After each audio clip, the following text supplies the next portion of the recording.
बड़े बंदे ऐसे वेखे जिहड़े कोई कहता मैं डिप्रैशन का मरीज हाँ, कोई कहता मैं ब्लड प्रैशर का मरीज हाँ, कोई किसी यानी कि कई बंदे मैं ऐसे भी वेखे जिहड़े कहते कि यार सानू पता ही नहीं बीमारी किहड़ी किहड़ी।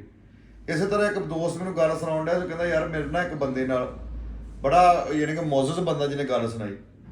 उन्हें कहा मेरा एक दोस्त सी ते वो ना बड़ा बड़ा ही परेशान, बड़ा ही बीमार है। बीमारियों की मैं वजह दसन लगा मैं कि बीमारियों को तुसीं कंट्रोल किद्दां कर सकते हो, बीमारियां किद्दां खत्म होणगियां, ਇਹਦਾ मैं तुहानूं पक्का नुस्खा दसन लगा।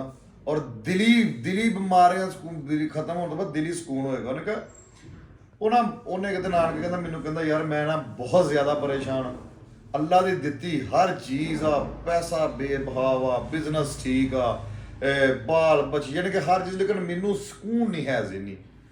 जे मैं चैक कराउना तो कभी कोई बीमारी है कभी कोई बीमारी है। कहता मैं उन्होंने दसिया भी तू ये दस भी तू वैसे हैगा कित्थे दा। उन्होंने कहा जी मैं फैसलाबाद दा। अगों मेन जगह चलो उन्हें भी नहीं दसी, मैं भी नहीं दसदा तुहानूं, क्योंकि मेन जगह मेन किसी आबाई गाँव किसी पिंड का सी, आबाई गाँव कोई इधरले पासे सीगा। ते उन्हें कहा जी मैं उस गाँव का मेरा आबाई गाँव फलाना वा।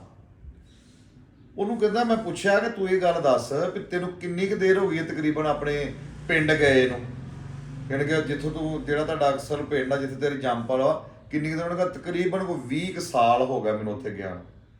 ਉਹਨੇ ਕਿਹਾ ਕੋਈ ਤੇਰੇ ਉੱਥੇ ਰਿਸ਼ਤੇਦਾਰ ਭੈਣ ਭਰਾ ਹੀ ਉਹਨੇ ਕਿਹਾ ਹੈਗੇ ਬੈਠੇ ਆ। ਉਹਨੇ ਕਿਹਾ ਜੇ ਬੈਠੇ ਆ ਤੇ ਉਹਨਾਂ ਨੂੰ ਤੂੰ ਮਿਲਣ ਮੁਲਣ ਕਦੇ, ਉਹਨੇ ਕਿਹਾ ਨਹੀਂ ਯਾਰ ਉਹ ਜਰਾ ਮਾੜੇ ਹੀ ਆ ਵੀ ਉਹ ਕਦੇ ਗਿਆ ਹੀ ਨਹੀਂ। ਕਹਿੰਦਾ ਉਹਨੇ ਕਿਹਾ ਮੈਂ ਤਰੀਕਾ ਤੈਨੂੰ ਮੈਂ ਦੱਸ ਦਿੰਦਾ ਵਾ, ਬਿਮਾਰੀਆਂ ਤੇਰੀਆਂ ਖਤਮ ਹੋ ਜਾਣਗੀਆਂ। ਤੂੰ ਆਪਣੇ ਪਿੰਡ ਜਾਣਾ, ਪਿੰਡ ਜਾ ਕੇ ਘੱਟ ਤੋਂ ਪਿੰਡ ਆਪਣੇ 1 ਮਹੀਨਾ ਪੂਰਾ ਰਹਿਣਾ, ਔਰ ਉਸ ਮਹੀਨਾ ਰਹਿਣ ਦੇ ਵਿੱਚ ਤੂੰ ਦਵਾਈ ਖਾਣੀ। ਕਿਹੜੀ ਦਵਾਈ ਖਾਣੀ ਕਿ ਜਿਹੜੇ ਤੇਰੇ ਉੱਥੇ ਕੋਈ ਭੈਣ ਭਰਾ ਮਾੜੇ ਆ, ਕਿਸੇ ਨੂੰ ਤੂੰ ਜਿਹੜਾ ਜਿਹਦਾ ਹਾਲਾਤ ਨਹੀਂ ਘਰ ਦਾ ਠੀਕ, ਕਿਸੇ ਨੂੰ ਕੋਈ ਗਾਂ ਲੈ ਕੇ ਦੇ ਦੇ, ਕਿਸੇ ਨੂੰ ਮੱਝ ਲੈ ਕੇ ਦੇ ਦੇ, ਕਿਸੇ ਬੰਦੇ ਨੂੰ ਕੋਈ ਹੱਲ ਉਹਦਾ ਸਹੀ ਕਰਾ ਦੇ, ਕਿਸੇ ਬੰਦੇ ਦਾ ਕੋਈ ਟੋਕਾ ਸਹੀ ਕਰਾ ਦੇ, ਕਿਸੇ ਬੰਦੇ ਨੂੰ ਕੋਈ ਉਹਦੇ ਘਰ ਦਾ ਕੋਈ ਬੂਹਾ ਟੁੱਟਾ ਵਾ ਉਹ ਲਵਾ ਦੇ, ਕਿਸੇ ਦੀ ਕੋਈ ਬੇਟੀ ਘਰ ਬੈਠੀ ਆ ਉਹਦਾ ਕੋਈ ਹੈਲਪ ਕਰ ਦੇ, ਕੋਈ ਤੇਰਾ ਰਿਸ਼ਤੇਦਾਰ ਐਸਾ ਵਾ ਜਿਹੜਾ ਕਹਿ ਲਓ ਕਿ ਆਪਣਾ ਬੜਾ ਪਰੇਸ਼ਾਨ ਆ, ਉਹਦੀ ਕੋਈ ਪਰੇਸ਼ਾਨੀ ਪੁੱਛ ਜਿਹੜੀ ਉਹ ਪੈਸਿਆਂ ਨਾਲ ਹੱਲ ਹੁੰਦੀ ਹੋਵੇ ਉਹਦੀ ਉਹ ਹੱਲ ਕਰ ਦੇ। ਯਾਨੀ ਕਿ ਉਹਨੇ ਕਿਹਾ ਤੂੰ 1 ਮਹੀਨਾ ਰਹਿ ਕੇ ਘੱਟ ਤੋਂ ਘੱਟ ਕੋਈ ਇੱਥੇ ਕੋਈ ਬਿਮਾਰੀ ਤੇ ਇੰਨੇ ਪੈਸੇ ਲਾਤੇ ਆ, ਤੂੰ ਘੱਟ ਤੋਂ ਘੱਟ ਵੇਖੀ ਤੇਰੇ ਲਾਗੇ ਤਾਗੇ ਤੇਰੇ ਮਹੱਲੇ 'ਚ ਤੇਰੇ ਰਿਸ਼ਤੇਦਾਰਾਂ 'ਚ ਕੋਈ ਬੰਦਾ ਜਿਹੜਾ ਕੋਈ ਮਾੜਾ ਜਿਹਨੂੰ ਕੋਈ ਮਸਲਾ ਨਾ ਉਹਨਾਂ ਦੇ ਮਸਲੇ ਸੈੱਟ ਕਰੇ ਤੇ ਫਿਰ 1 ਮਹੀਨੇ ਬਾਅਦ ਤੂੰ ਮੇਰੇ ਕੋਲ ਆਉਣਾ। ਉਹਨੇ ਇਸ ਤਰ੍ਹਾਂ ਕੀਤੀ। ਉਹ 1 ਮਹੀਨਾ ਉਹਨੇ ਨਾ ਪਿੰਡ ਚਲਾ ਗਿਆ, ਆਪਣੇ ਉਹਦੀ ਗੱਲ ਮੰਨੀ, ਪਿੰਡ ਚਲਾ ਗਿਆ, ਜਾ ਕੇ ਆਪਣੇ ਭੈਣਾਂ ਭਰਾਵਾਂ ਨੂੰ, ਆਪਣੇ ਸ਼ਰੀਕੇ ਬਰਾਦਰੀ ਨੂੰ, ਆਪਣੇ ਯਾਰਾਂ ਦੋਸਤਾਂ ਨੂੰ ਪੁਰਾਣੇ ਨੂੰ ਮਿਲਿਆ। ਉੱਥੇ ਦੁਪਹਿਰੇ ਜਿੱਥੇ ਉਹ ਬਹਿੰਦੇ ਸੀ ਉੱਥੇ ਬੈਠਾ ਉੱਠਿਆ, ਉਹਨੇ ਉਹਨਾਂ ਦੀਆਂ ਦੇਖਿਆ ਮਸਲੇ ਮਸਾਇਲ। ਜਿਹੜਾ ਬਹੁਤਾ ਮਾੜਾ ਕਿਸੇ ਨੇ ਕੋਈ ਗਾਂ ਹੀ ਲੈ ਆਤੀ ਹੈ, ਲੈ ਯਾਰ ਤੇਰਾ ਰੋਜ਼ਗਾਰ ਚੱਲ ਜੂ, ਤੂੰ ਪੱਠਾ ਦੱਥਾ ਲਿਆਏਗਾ, ਕੋਈ ਦੁੱਧ ਵੇਚੇਗਾ, ਘਰ ਦਾ ਚਲਾਏਗਾ। ਕਿਸੇ ਦੇ ਕੋਈ ਨਿਆਣੇ ਨੂੰ ਕੱਪੜੇ ਲੈ ਦਿੱਤੇ, ਕਿਸੇ ਨੂੰ ਕੋਈ ਛੋਟਾ ਮੋਟਾ ਗੋਲ ਗੱਪਿਆਂ ਦੀ ਰੇਹੜੀ ਲਵਾਤੀ ਪੈਸੇ ਦੇ ਕੇ, ਕਿਸੇ ਨੂੰ ਕਿਸੇ ਦਾ ਟੋਕਾ ਸਹੀ ਕਰਨ, ਜਿੱਦਾਂ ਨਾ ਕੋਈ ਕੰਮ ਕਿਸੇ ਦਾ ਨਿਕਲਿਆ ਨਾ ਉਹਨੇ ਕਰਵਾਤਾ। ਤੇ ਜਿਹੜੀਆਂ ਕੋਈ ਮਾਈਆਂ ਪੁਰਾਣੀਆਂ ਸੀਗੀਆਂ, ਕਿਸੇ ਨੂੰ 2 ਸੂਟ ਲੈ ਦਿੱਤੇ, ਕਿਸੇ ਨੂੰ ਜੁੱਤੀਆਂ ਲੈ ਦਿੱਤੀਆਂ, ਕਿਸੇ ਨੂੰ ਕਹਿ ਲਓ ਕਿ ਕੋਈ ਮਹੀਨੇ ਦਾ ਰਾਸ਼ਨ ਲੈ ਦਿੱਤਾ। ਉਹਨਾਂ 1 ਮਹੀਨਾ ਉਹਨੇ ਪੂਰਾ ਕੀਤਾ।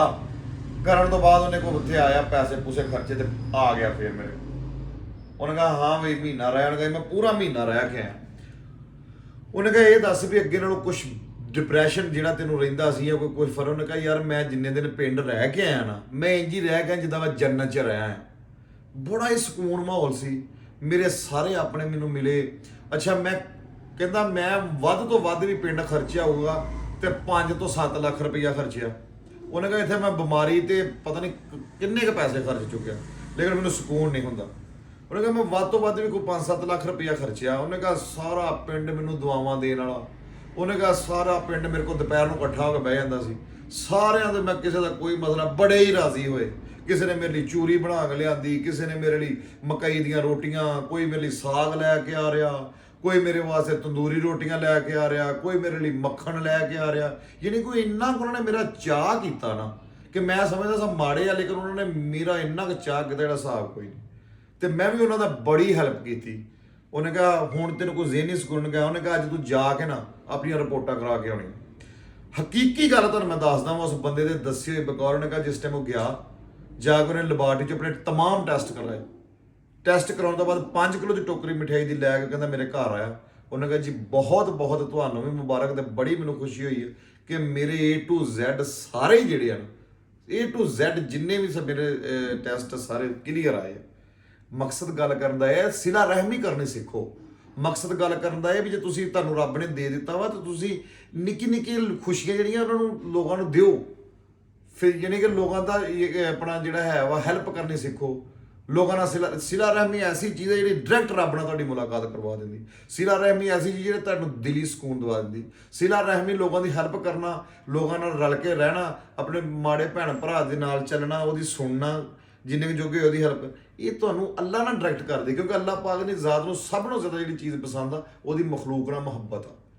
ਦੇਖੇ ਨਾ ਉਹ ਉੱਥੇ ਰਿਹਾ ਹੋਏਗਾ, ਉਹਨੂੰ ਕਿੰਨਾ ਇਸੇ ਤਰ੍ਹਾਂ ਸਰ ਮੈਂ ਜਿਹੜੇ ਮੇਰੇ ਦੋਸਤ ਵੇਖਣ ਵਾਲੇ ਸੁਣਨ ਵਾਲੇ ਜਿਹੜੇ ਕੁਝ ਡਿਪਰੈਸ਼ਨ ਦੇ ਮਰੀਜ਼ ਆ, ਅੱਲਾ ਪਾਕ ਨੇ ਉਹਨੂੰ ਹਰ ਚੀਜ਼ ਦਿੱਤੀ ਹੈ, ਲੇਕਿਨ ਉਹ ਇੱਕ ਵਾਰ ਆਪਣੇ ਆਪ ਨਾਲ ਵੇਖਣ, ਉਹ ਜਾ ਕੇ ਅੱਲਾ ਦੀ ਮਖਲੂਕ ਨਾਲ ਪਿਆਰ ਕਰਨ, ਉਹ ਜਾ ਕੇ ਅੱਲਾ ਦੀ ਮਖਲੂਕ ਜਿੰਨੇ ਉਹਨਾਂ ਦੇ ਭੈਣ ਭਰਾ, ਕੋਈ ਰਿਸ਼ਤੇਦਾਰ ਜਾਂ ਕੋਈ ਐਸੀ ਚੀਜ਼ ਯਾਨੀ ਕਿ ਜਿਹਨਾਂ ਵੀ ਕੋਈ ਦੂਰ ਨੇੜੇ ਦਾ ਕੋਈ ਵੀ ਹੈ, ਉਹਦੀ ਜਿੰਨੀ ਹੋ ਸਕਦਾ ਹੈਲਪ ਦਿਲੋਂ ਕਰਨ ਅੱਲਾ ਵਾਸਤੇ। ਇਨਸ਼ਾ ਅੱਲਾਹ ਤਾਲਾ ਅੱਲਾ ਪਾਕ ਤੁਹਾਨੂੰ ਦਿਲੀ ਸਕੂਨ ਅਤਾ ਫਰਮਾਏਗਾ। ਉਮੀਦ ਕਰਦਾ ਕਿ ਤੁਹਾਨੂੰ ਮੇਰੀ ਵੀਡੀਓ ਚੰਗੀ ਲੱਗੀ ਹੋਣੀ ਹੈ। ਆਪਣੇ ਲਾਲੇ ਵਕਾਰ ਨੂੰ ਆਪਣੀ ਦੁਆਵਾਂ 'ਚ ਯਾਦ ਰੱਖਿਓ। ਜੇ ਕੋਈ ਗਲਤ ਕਤਾਈ ਹੋਈ ਮਾਫ ਕਰਿਓ ਤੇ ਕਮੈਂਟ ਸੈਕਸ਼ਨ 'ਚ ਦੱਸਿਓ ਕੈਸੀ ਲੱਗੀ, ਤੇ ਅੱਗੇ ਵੀ ਸ਼ੇਅਰ ਕਰਿਓ ਕਿ ਲੋਕਾਂ ਤੱਕ ਇਹ ਮੈਸੇਜ ਪਹੁੰਚੇ ਤੇ ਲੋਕ ਇਸ ਚੀਜ਼ ਨੂੰ ਅਪਣਾਉਣ ਤੇ ਲੋਕ ਬਿਮਾਰੀਆਂ ਤੋਂ ਦੂਰ ਹੋ ਜਾਣ। ਇਹਦੇ ਨਾਲ ਹੀ ਦੁਆਵਾਂ 'ਚ ਯਾਦ ਰੱਖਿਓ। ਨਵੇਂ ਵੇਖਣ ਵਾਲੇ ਦੋਸਤ ਸਬਸਕ੍ਰਾਈਬ ਜ਼ਰੂਰ ਕਰ ਲਿਓ। ਅਸਲਾਮ ਵਾਲੇਕੁਮ।